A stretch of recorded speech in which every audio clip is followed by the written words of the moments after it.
het is natuurlijk duidelijk dat in het geheel van het samenleven van de levende wezens op aarde de mens ook een rol speelt. En zoals het nu gezien wordt, en dat is gedeeltelijk terecht, wordt die rol vooral gezien als een vernietigende, omdat wij de aarde uitbuiten en daar eigenlijk niets voor in de plaats stellen, lijken te stellen.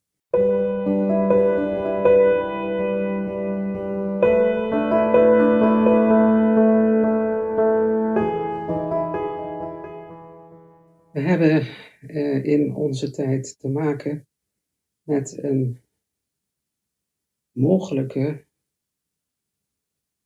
klimaatcrisis. Ik zeg mogelijk, omdat de bewijzen daarvoor uiteraard uitsluitend gehaald worden uit de natuurwetenschap.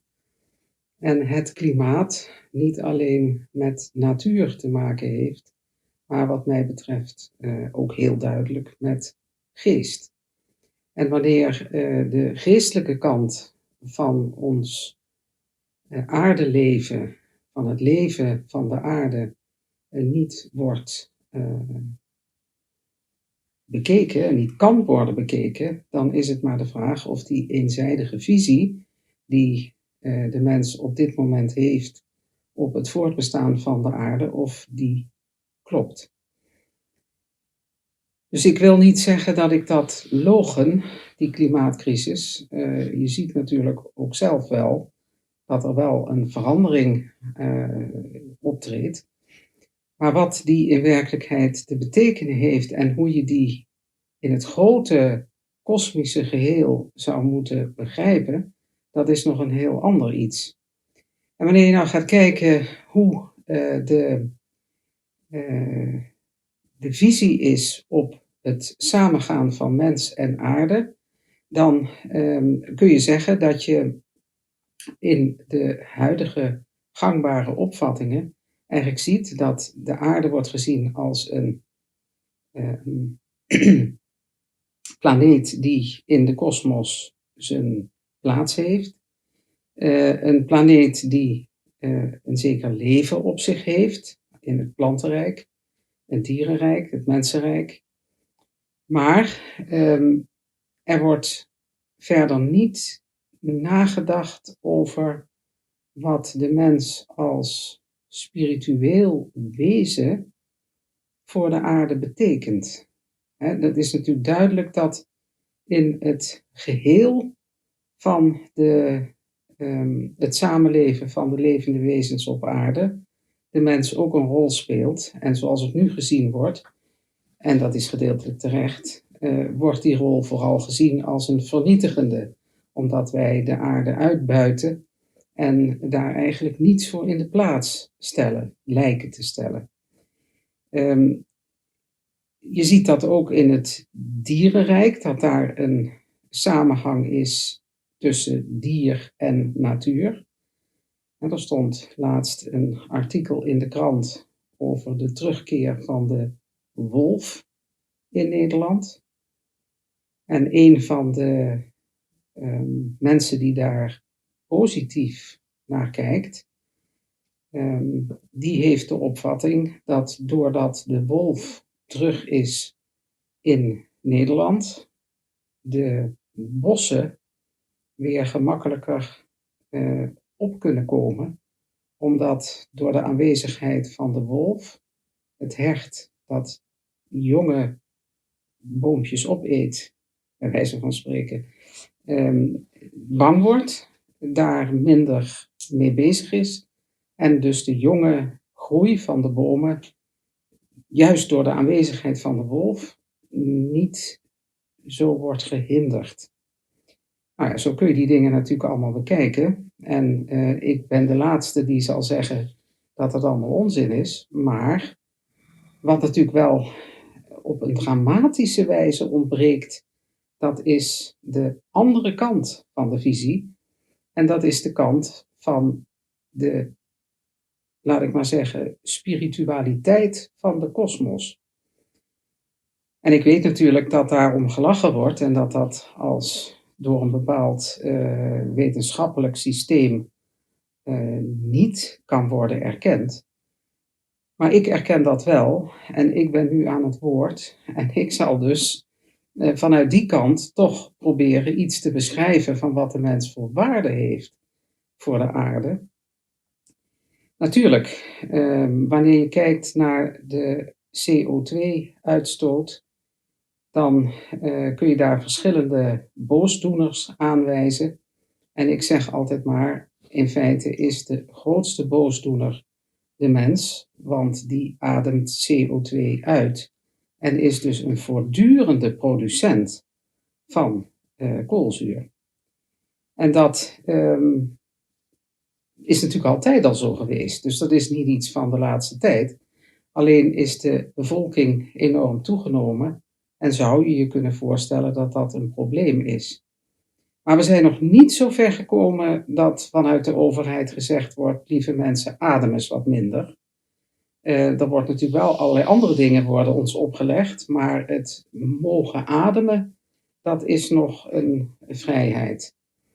We kunnen dus natuurlijk niet onszelf vrijpleiten van het feit dat we de aarde bederven.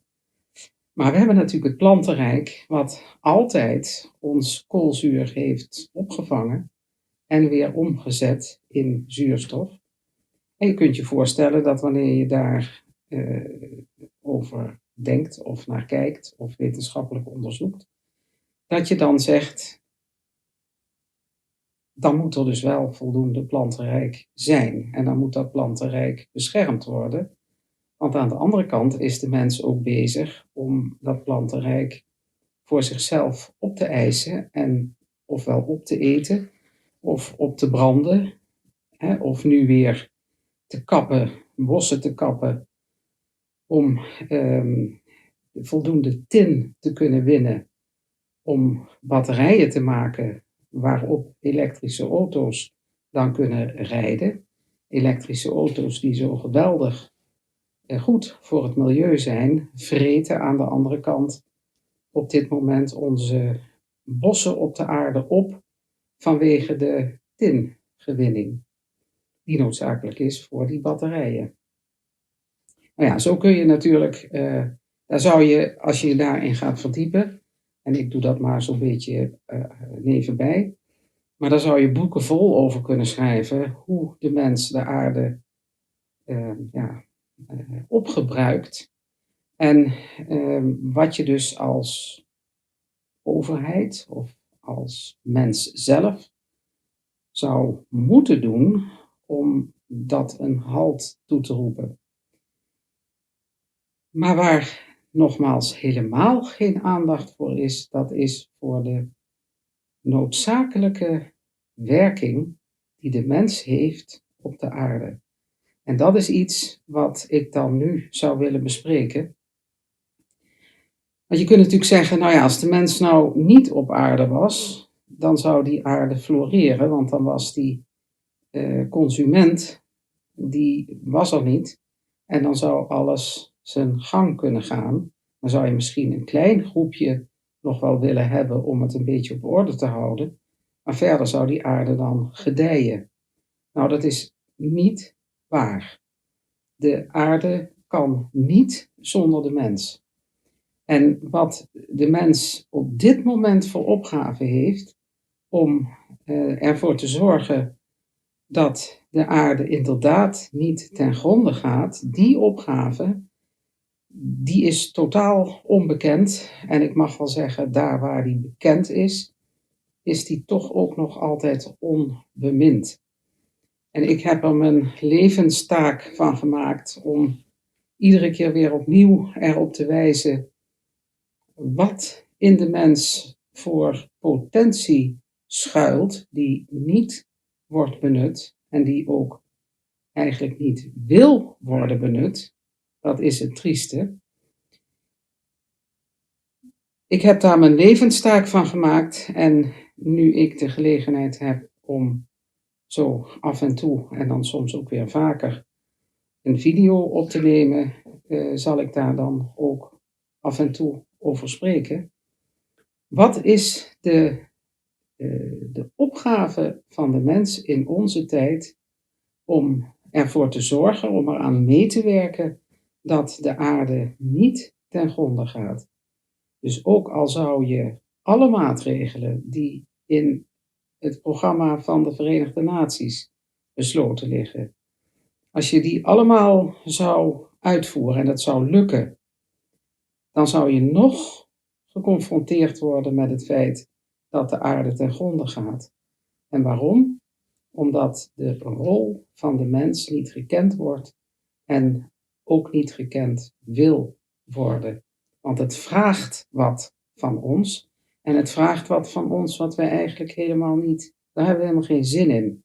Kijk, we willen wel nog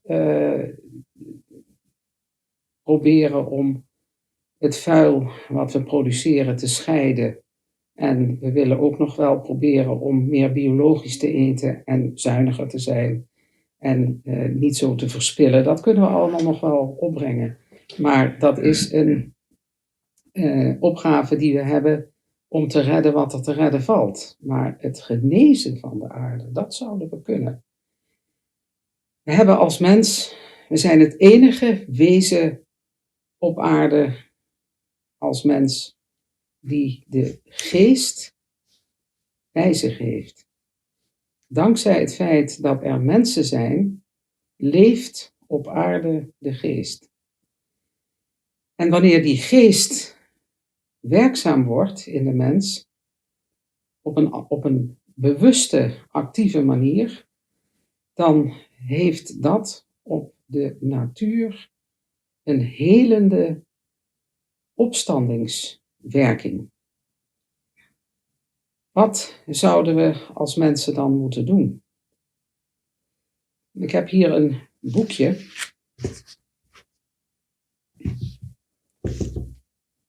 Dat is kort geleden uitgebracht door uitgeverij Occident. Het zijn weekspreuken. Spreuken voor iedere week van het jaar. In het begin van de 19e eeuw, tenminste begin 1912 geloof ik, door Rudolf Steiner gepubliceerd. Waarin van week tot week beleefd kan worden hoe de seizoenen zich langzamerhand metamorfoseren in een volgend seizoen. Hoe dus de werkingen in de natuur plaatsvinden, wat er verandert, maar vooral hoe de mens in wisselwerking staat met die natuur. En wanneer je dan kijkt naar waar we nu zijn op dit moment in die kalender voor de ziel, waarin de mens de natuurmetamorfose kan meebeleven, nu, ik neem deze video op 21 november, die wordt misschien veel later uitgezonden, maar in deze week en ook in de volgende week nog, in weer een heel klein beetje verder in het seizoen voortgeschreden, komt tot uiting dat als de mens met zijn of haar ziel niet creatief, intensief, denkend, voelend, handelend mee zou leven met de natuur, dat dan de natuur alleen maar in zichzelf een vorstig, koud, leeg leven zou hebben. De natuur bestaat.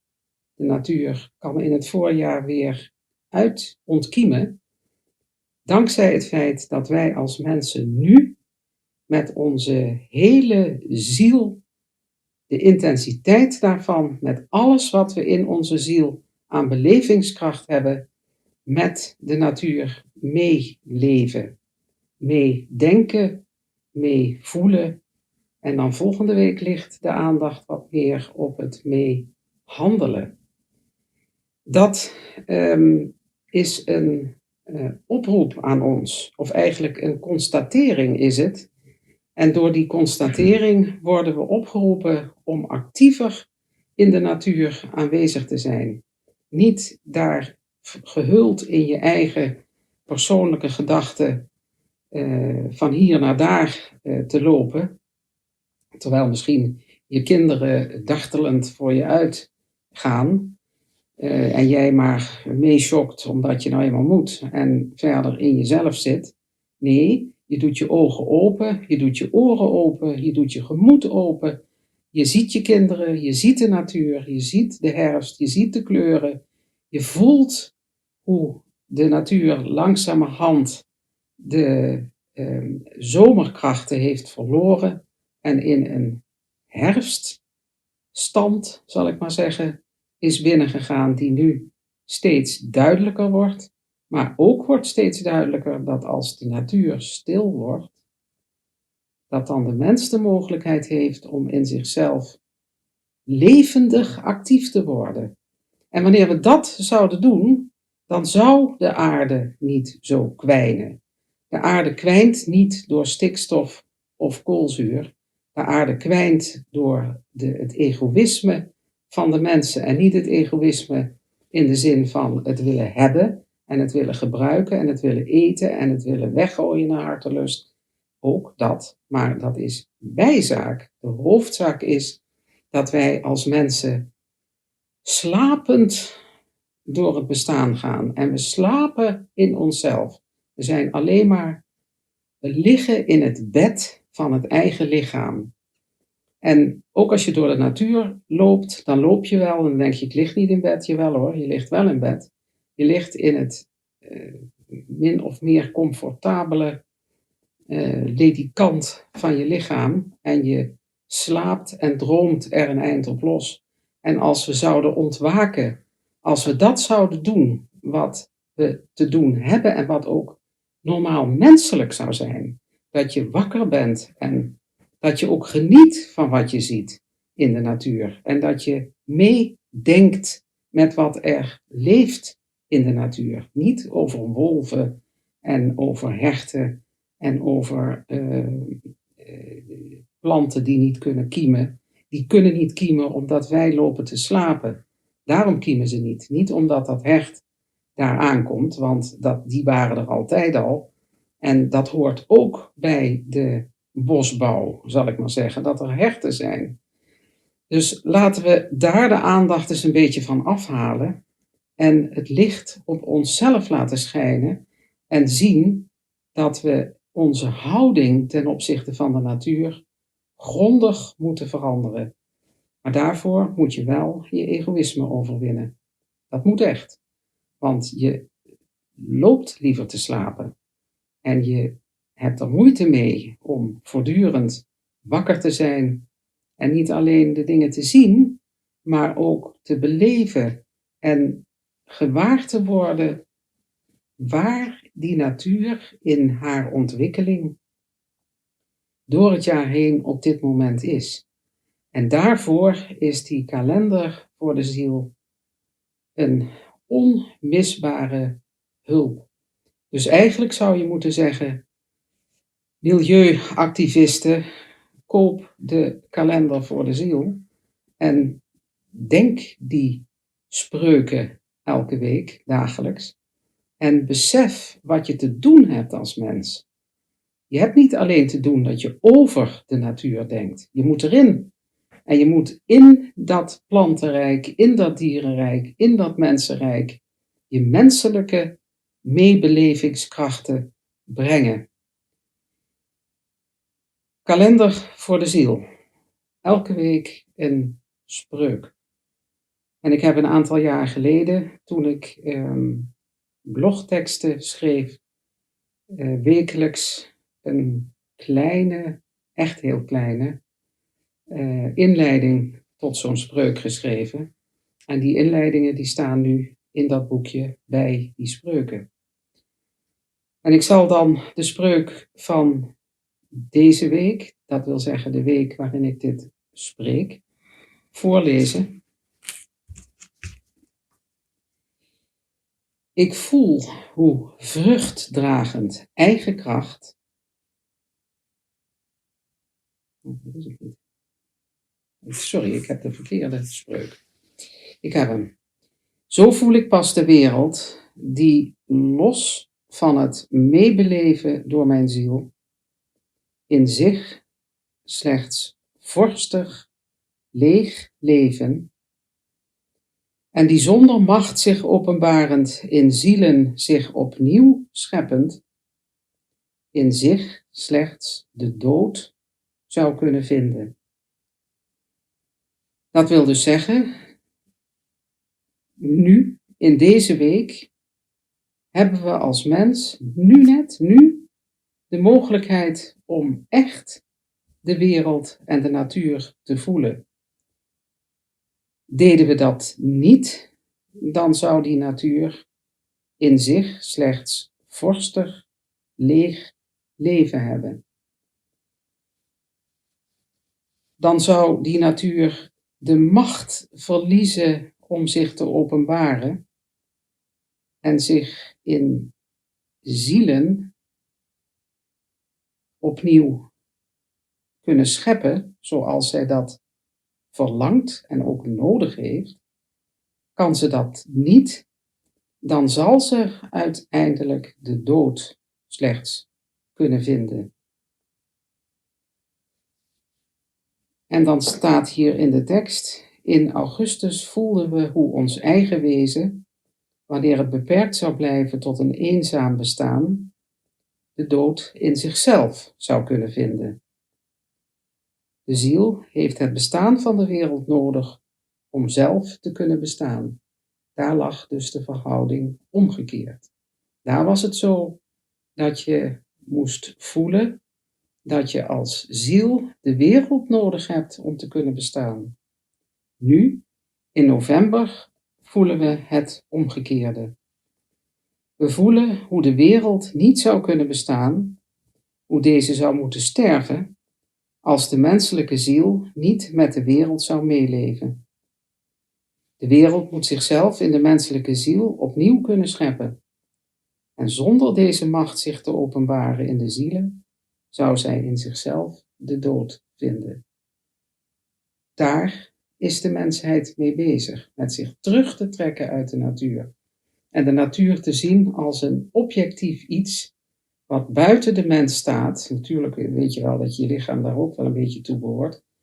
Maar de aarde is iets anders dan de mens. Nee, de aarde is de mens zelf. De aarde heeft de mens nodig, zoals de mens de aarde nodig heeft. Dat kunnen we door ons wekelijks te verdiepen in zo'n spreuk, die op zich niet eenvoudig is, maar die, wanneer je hem dagelijks denkt, aan betekenis gaat winnen. Beetje geholpen door wat ik erbij heb geschreven. Wanneer je dat wekelijks doet, dan word je uiteindelijk wakker voor het